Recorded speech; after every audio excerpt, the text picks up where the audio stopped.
हमारा काम आम लोगों से काफी अलग है। हम में से कोई भी पारिवारिक जिंदगी नहीं जी रहा है। हम बुराई के खिलाफ बुराई से लड़ते हैं। अगर आप यूपी से ताल्लुक रखते हैं ना, तो आपने मुन्ना बजरंगी का नाम तो जरूर ही सुना होगा। एक ऐसा गैंगस्टर जो पॉलिटिशियन भी था और बड़ा क्रिमिनल भी। मुन्ना बजरंगी को लेकर ये कहा जाता है कि एक बार अपने ऊपर 11 गोलियां लगने के बावजूद भी ना उसने अपनी सांस नहीं रोकी थी। मुन्ना बजरंगी का असली नाम प्रेम प्रकाश सिंह है, जिसका जन्म 2 जून 1967 को जौनपुर यूपी में हुआ था। मुन्ना बजरंगी यूपी का फेमस पॉलिटिशियन, कॉन्ट्रैक्ट किलर और गैंग लीडर था। मुन्ना बजरंगी का क्रिमिनल करियर जो था वो पूरे 2 दशक चला था, जिसमें मुन्ना पे मर्डर करने की कोशिश और वसूली जैसे कई आरोप लगाए गए थे। उत्तर प्रदेश की धरती पर सिर्फ 2 आदमियों ने ही AK-47 चलाने की हिम्मत दिखाई थी। पहला था गैंगस्टर श्री प्रकाश शुक्ला और दूसरा था मुन्ना बजरंगी। 2009 में मुन्ना बजरंगी को जेल की सजा सुनाई गई थी, क्योंकि मुन्ना का नाम MLA कृष्णानंद राय और बीजेपी लीडर रामचंद्र सिंह के मर्डर में शामिल था। कई सालों तक मुन्ना समाजवादी पार्टी का सपोर्टर था। हालांकि 2000s की शुरुआत में मुन्ना अपनी पार्टी बदलकर BSP यानी कि बहुजन समाज पार्टी का सपोर्ट करने लगा।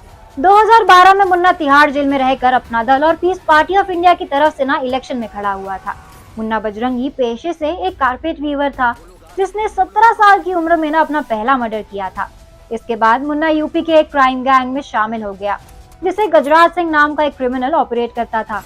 मुन्ना उस जमाने का था जहां पे बड़े बड़े गैंगस्टर्स पॉलिटिशियंस बन रहे थे, चाहे वो राजा भैया हो या फिर बृजभूषण सिंह। सारे गैंगस्टर्स पॉलिटिक्स में अपनी दिलचस्पी दिखा रहे थे और इन्हीं में से एक प्रेम प्रकाश सिंह AKA मुन्ना बजरंगी भी था। मुन्ना गजराज सिंह के बाद क्रिमिनल पॉलिटिशियन मुख्तार अंसारी की गैंग में शामिल हो गया। यूपी में 1990 के दौरान समाजवादी पार्टी पावर में थी और उसी दौरान क्रिमिनल गैंग्स बहुत कामयाबी हासिल कर रहे थे। साल 1996 में मुख्तार अंसारी यूपी के मऊ से इलेक्ट हुआ, जिसके बाद मुख्तार के गैंग मेंबर्स जिनके पास AK-47 और दूसरे हथियार थे, वो भी यूपी के मऊ, जौनपुर, गाजीपुर और वाराणसी जैसे इलाकों के बड़े नाम बन गए थे। मुख्तार का गैंग पॉलिटिकल मदद से गवर्नमेंट कॉन्ट्रैक्ट लेने लगा था, जिसमें उनकी अच्छी खासी कमाई हो जाती थी। जैसे कि कोई जमीन का कॉन्ट्रैक्ट ले रहा था तो कोई रेत का। आगे चलकर मुख्तार की गैंग का ब्रिजेश सिंह से किसी बात को लेकर झगड़ा हो गया। ब्रिजेश भी नामी गैंग लॉर्ड था, जो बीजेपी के नेता कृष्णानंद राय के साथ मिलकर काम करता था। 2001 में ब्रिजेश की गैंग ने मुख्तार की गैंग पे हमला किया। ये हमला मऊ लखनऊ हाईवे पे हुआ था, जिसमें दोनों गैंग के 3 लोग मारे गए थे। मुन्ना बजरंगी भी मुख्तार की ही गैंग में शामिल था और उसके पार पर अपना नाम कमा रहा था। 2002 के इलेक्शन में मुख्तार के भाई अफजल की इलेक्शन में हार हो गई। अफजल की मोहम्मदाबाद से पिछले 5 इलेक्शंस में जीत हासिल हुई थी। हालांकि 2002 में वो मुख्तार का राइवल और बीजेपी नेता कृष्णानंद राय से हार गया। 2005 में राय अपने 6 आदमियों के साथ गाड़ी से सफर कर रहे थे, जब उनके साथ गैंगस्टर्स ने मिलकर हमला कर दिया। इस अटैक में मुन्ना बजरंगी और मुख्तार अंसारी की गैंग के दूसरे मेंबर्स भी शामिल थे। आगे जाकर CBI ने कई और लोगों को इस अटैक का आरोपी बनाया। इस अटैक में करीब 6 AK-47 से 400 बुलेट्स फायर किए गए थे, जिसमें कृष्णानंद राय के साथ उनके सभी साथी भी मारे गए। उनकी बॉडीज से करीब 67 बुलेट्स मिली थी। एक पुलिस ऑफिसर ने इस अटैक को माफिया बैटल में अब तक हुई गोलीबारी का सबसे बड़ा प्रदर्शन कहा था। वहीं इसी अटैक के बाद से मुन्ना बजरंगी पुलिस की मोस्ट वांटेड लिस्ट में शामिल हो गया। 2003 में मुन्ना बजरंगी पे करीब 7 लाख का कैश रिवॉर्ड अनाउंस किया गया था, जिसके बाद मुन्ना को मुंबई के मलाड से अरेस्ट कर लिया गया। मुन्ना मलाड बेस्ड एक अपार्टमेंट में अपने 3 टीनेज बच्चे और अपनी वाइफ के साथ अपने असली नाम प्रेम प्रकाश सिंह से रह रहा था। मुन्ना 2012 के विधानसभा इलेक्शन में भी खड़ा हुआ था। उस दौरान मुन्ना तिहाड़ जेल में बंद था और उस पर मुकदमे की भी कार्रवाई चल रही थी। हालांकि मुन्ना इस इलेक्शन में समाजवादी पार्टी की कैंडिडेट श्रद्धा यादव से 12% वोट से हार गया और तीसरी पोजीशन पर रहा। मुन्ना की मौत 2018 की रात को हुई थी। असल में मुन्ना को झांसी की जेल से बागपत जेल शिफ्ट करवाया गया, क्योंकि उसे वसूली के केस के आरोप में 9 जुलाई 2018 को कोर्ट में पेश होना था। हालांकि 9 जुलाई की सुबह करीब 5:30 बजे मुन्ना बजरंगी के सर पर गोली मार दी गई। ये गोली मुन्ना के साथ जेल में रह रहे गैंगस्टर सुनील राठी ने मारी थी।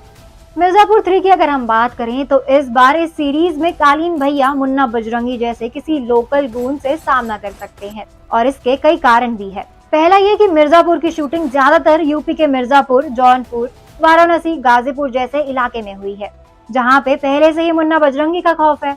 कालीन भैया मिर्जापुर पे राज करते हैं, पर वो अपने ओपीएम के बिजनेस को ना बढ़ाने के लिए यूपी के दूसरे इलाकों में भी अपना रुख कर सकते हैं, जहाँ पे कालीन भैया का सामना मुन्ना बजरंगी से हो सकता है, जो सीधे दोनों के बीच कॉन्फ्लिक्ट की तरफ ले जाएगा।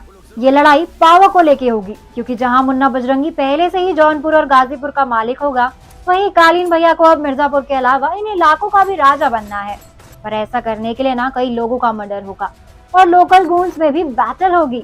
इसके बाद मुन्ना भैया, गुड्डू और बबलू पंडित की एंट्री होगी और खूब सारा ड्रामा होगा।